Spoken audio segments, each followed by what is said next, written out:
Personal life. Unfroy at an event for the Miami Children's Initiative in February. Unfroy had to have siblings, an older sister named Ariana and a younger brother named Aiden. Unfroy lived in Florida with rapper Denzel Curry and producer Ronnie J in the past. Before his death, Unfroy was moving into a 6,000 square foot 560 mansion in Parkland, which he bought in November 2017 for $1 million. At the time of his death, Unfroy lived with his girlfriend Gensis Sanchez. The couple owned 3 cats and 2 dogs. Unfroy had been friends with a number of rappers and musicians, including Ski Mask the Slump God, Lil Uzi Vert, and Rock, Denzel Curry, Lil Yachty, Trippie Redd, Juice WRLD, and Billie Eilish. Billie Eilish claimed in an interview that Unfroy was able to talk her out of a plan to end her own life. Fellow emo rapper Trippie Redd briefly ceased his association with Unfroy once details of the allegations against Unfroy surfaced after the falling out. Unfroy stated at a concert that he understood why Trippie Redd did not want to associate with him, saying, "Not that long ago I was a piece of shit. I will tell you all personally, I was a piece of shit person, bro. And I can admit that, bro. I was not a good person, but I've been trying my best to change myself." Unfroy said that he still believed Trippie Redd was an amazing artist and proceeded to perform their song, Fuck Love. Trippie Redd accepted his apology and responded on Instagram, "It takes a real man to speak on shit and really apologize for their actions. I also apologize for anything I've said about you." In February 2018, Unfroy posted on Instagram that he was preparing to return to school. In March 2018, he announced that he was going to a community college to get his GED, which he completed according to his death certificate. Unfroy was public about his struggle with depression. Unfroy met Geneva Ayala in November 2014. The two became in contact when Unfroy messaged Ayala saying that he wanted to fight her boyfriend after her boyfriend had allegedly posted scantily clad photos of her without her consent. Though a fight never occurred, Ayala's at the time boyfriend alleged that she had punched and slapped him during breakdowns she had,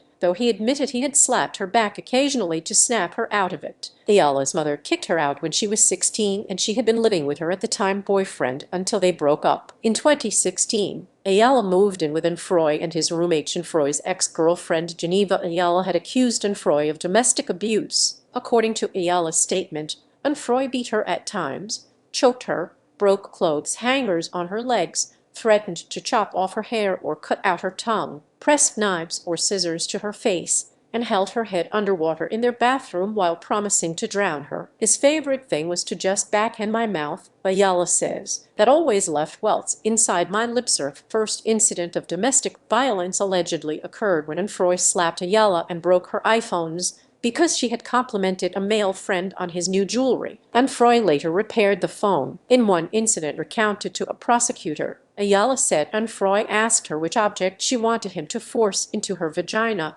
a long-handled barbecue fork or a wire barbecue brush. She chose the fork and Unfroy told her to undress. She claimed Unfroy was lightly dragging the tool against her inner thigh when she passed out. He did not penetrate her with it. Ayala stated that once she woke up, Unfroy started apologizing to her profusely for the incident. Following the alleged incidents, Ayala started a GoFundMe page, claiming she needed surgery for damage to her left eye. She raised over $32,000, including $5,000 being donated by Unfroy. The fundraiser was temporarily suspended by GoFundMe due to allegations of fraud. It was never confirmed whether Ayala had the surgery done. Unfroy maintained his innocence publicly until his death. Ayala said that Unfroy would often guilt her with near attempts at suicide. Ayala said he used to fill a bathtub with water, then fetch a microwave and dangle it over, threatening to let go. Another time he allegedly dangled himself from a 12th balcony by his legs and threatened suicide again after learning that Ayala had cheated on him during his time in jail. After Unfroy's death, Ayala said in regards to those discussing her accusations against Unfroy,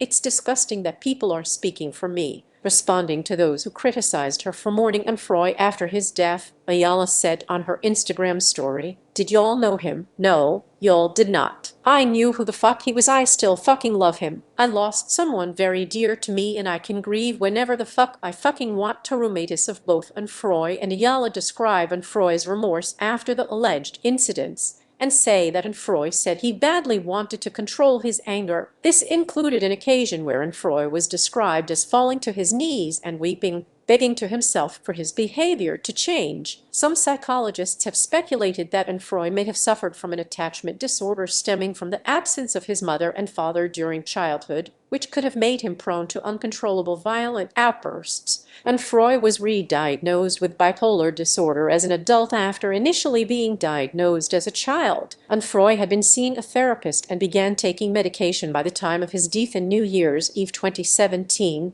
Onfroy entered a relationship with Jensis Sanchez, which eventually became a domestic partnership. Sanchez said that in their relationship Onfroy showed changes in controlling his anger and would simply walk away if an argument ensued, rather than ever being physical. Onfroy began saying that he saw his deceased friend, Jocelyn Flores, as his guardian angel and that it helped him to make better decisions in his relationship. 3 days after his death, Onfroy's mother announced on Instagram that Sanchez was pregnant with his child. In an interview, Sanchez said Onfroy was notified 3 weeks before he passed. The baby was confirmed to be a boy on August 22, 2018, and was born on January 26, 2019, 3 days after what would have been his father's 21st birthday, a couple of weeks after Sanchez requested Onfroy's DNA samples to prove the paternity of her son. Onfroy's mother filed to block the test. Onfroy's mother sealed her court filings in opposition, so it is unclear why she objects to a paternity test. Some fans suspect it has something to do with her financial stake in Onfroy's estate. On May 15, 2019, Sanchez won the legal battle and a Florida judge granted access to a DNA sample from Onfroy. Onfroy, who was raised a Christian, had a well-documented interest in the occult. Miami New Times journalist Tarpley Hitt, who conducted one of few mainstream media interviews with him, reflected that he spent most of the 2-hour conversation speaking on the subject at the expense of answering questions on his childhood or criminal charges. Housemates from his time living with the pornographic actor Bruno Dickens recalled that he had a collection of books on occult and took part in rituals. While living there, his former partner Geneva Ayala pretended to be demonically possessed as a way to scare him out of their turbulent relationship, but it instead fascinated him. He was inspired by Austrian philosopher Rudolf Steiner's anthroposophy philosophy and its teachings about consciousness in his XXL freshman cipher and his track I Spoke to the Devil in Miami. He said everything would be fine. Onfroy mentioned selling his soul to Satan when questioned by DJ academics on the subject. He refused to answer, concerned that he could encourage kids going down that dark path. Additionally, on his track Demons, Onfroy discusses a revenge fantasy against Jesus and God for allowing atrocities in the world, while expressing skepticism about the existence of God. Specifically, Onfroy describes seeking revenge upon God for allowing his uncle's mental suffering. Onfroy's uncle committed suicide by hanging when Onfroy was a child. Onfroy believed in reincarnation, picturing the cycle of death and rebirth as ending when one lives a life without harming others. He believed he had failed in this due to his violence. He was fascinated by the New Age concept of indigo children, which may have been the reason for his attraction toward the color blue in the final months of his life. Politics. Onfroy was public about his political and personal beliefs throughout his career. In 2016, Onfroy opposed the presidential candidacy of Donald Trump and had instead signaled support for Democratic candidate Bernie Sanders. He also took to Twitter predicting a Trump victory, saying, "As much as I hate that piece of shit Donald Trump, y'all know this motherfucker's gonna win, right?" He also stated that although he did not hold a positive opinion of Democratic nominee Hillary Clinton, describing her as garbage, he did not want Trump to win because once Trump gets in, it's over for all the minorities, pretty much. The lower classes are gonna be fucked. His songs Hate Will Never Win and Suicide Pit contain anti-Trump lyrics. Onfroy said he believed that if weed was legal everywhere, the world would be a better place, and voiced support for criminal justice reform movements, stating that the judicial system is slavery. Onfroy was anti-war and spoke out against President Trump's decision to launch a missile strike on Syria in April, despite previously expressing opposition to gun control measures.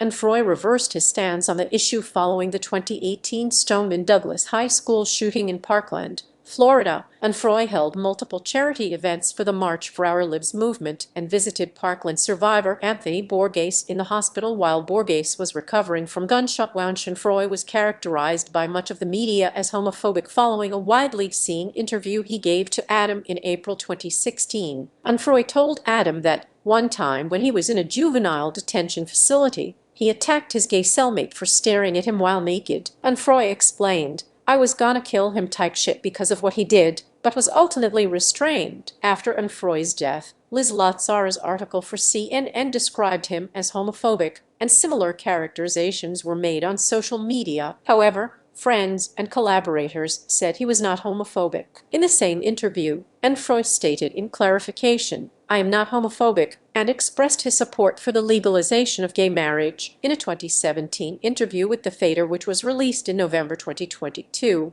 Froy mentioned that he should have been clearer in the podcast in which he described the fight, stating he wished he had clarified that he did not attack his cellmate for the fact that he was gay, calling his discussion of the topic negligent and stupid, but stated, "Everybody needs to realize at the time I was still a kid," regarding his political beliefs. And Froy was praised as incredibly progressive by transgender music producer 50 Grand. Multiple transgender artists said in a 2020 biography that Froy was supportive of the transgender community. Froy said many times that he distrusted police due to both personal experiences and publicized instances such as the killing of Philando Castile, which Froy described as a murder. In the music video for Riot, depictions of the killings of Emmett Till, Heather Heyer, and Philando Castile are shown, in addition to the fictional depiction at the end of the video of a white child being lynched.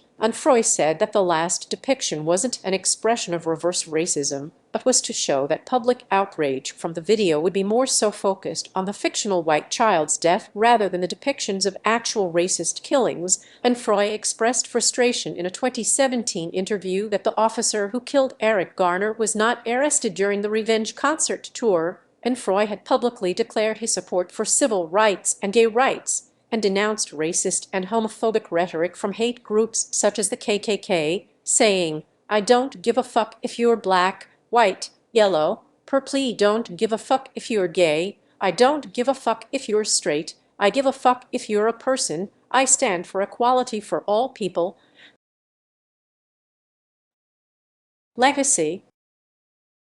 Froy's mausoleum in August. Froy's tombstone at Gardens of Boca Raton Memorial Park in Boca Raton, Florida. XXXTentacion's music was driven on themes revolving around depression and alienation, becoming known for his depressing and at times devastating music that brought attention to mental health. He employed styles and techniques that were unconventional in hip-hop during his career, such as distortion and heavy guitar-backed instrumentals, drawing inspiration from third-wave emo. Christopher Weingarten of Rolling Stone opined that XXXTentacion's success as a zeitgeist-grabbing, industry-defying, boundary-destroying phenomenon is overshadowed by his alleged violence towards his ex-girlfriend, but contended that despite media attempts to suppress him, XXXTentacion's impact on music will be felt for years to come, and his recordings have helped signal a new era of post-streaming, post-genre teenagers. XXXTentacion left behind what Rolling Stone called a huge musical footprint due to his impact on his young fan base and his popularity during his career. Given his immense influence only to die young,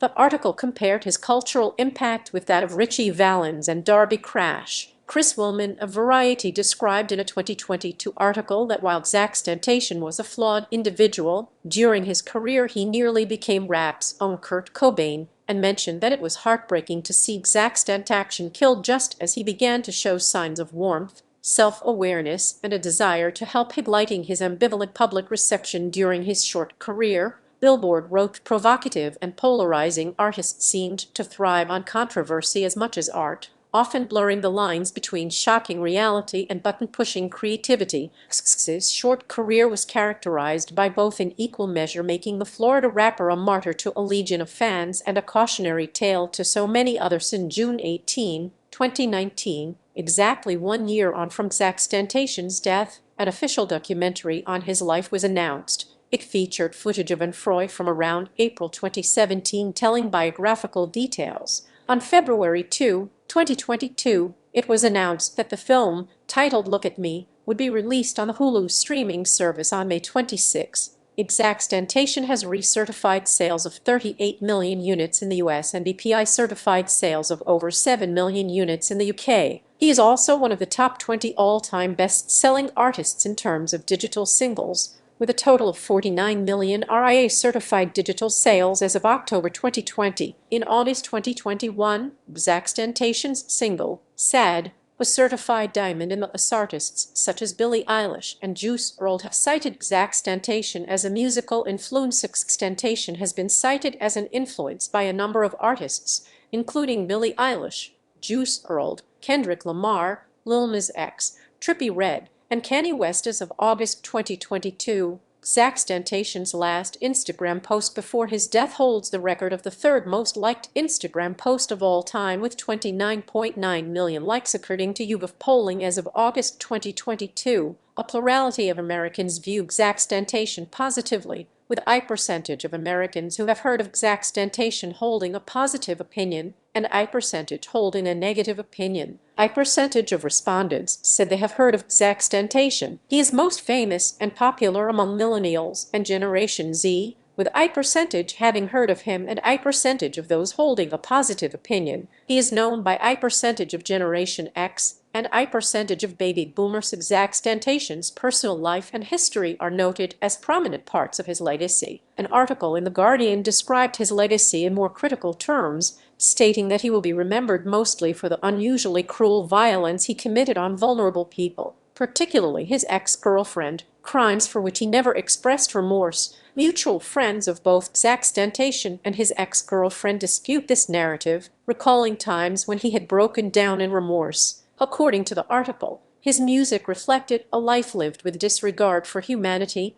both other people's and his own, and rarely attempted to engage in bravado or bragging, instead focusing on mental illness, suicide, extreme misogyny, and a prevailing feeling of numbness, though acknowledging that XXXTentacion made some attempts to rehabilitate his image. In an article for The Atlantic, Hannah Giarges expressed similar criticisms, though she also noted that XXXTentacion reminded young fans in particular that their hurt was valid but that it did not form the sum total of their lives, and that he gave voice to their insecurities. Contrasting these elements of his legacy, Giarges acknowledged that though XXXTentacion spent his career encouraging young fans to recognize their greater worth, she believed his legacy is nonetheless characterized by the trauma he'd both experienced and considered. In the Washington Post, Chris Richards commented on XXXTentacion's complicated legacy, contrasting how he encouraged his fans to find hope in the fog of their despair, but bragged enthusiastically about the joy he felt in brutalizing others.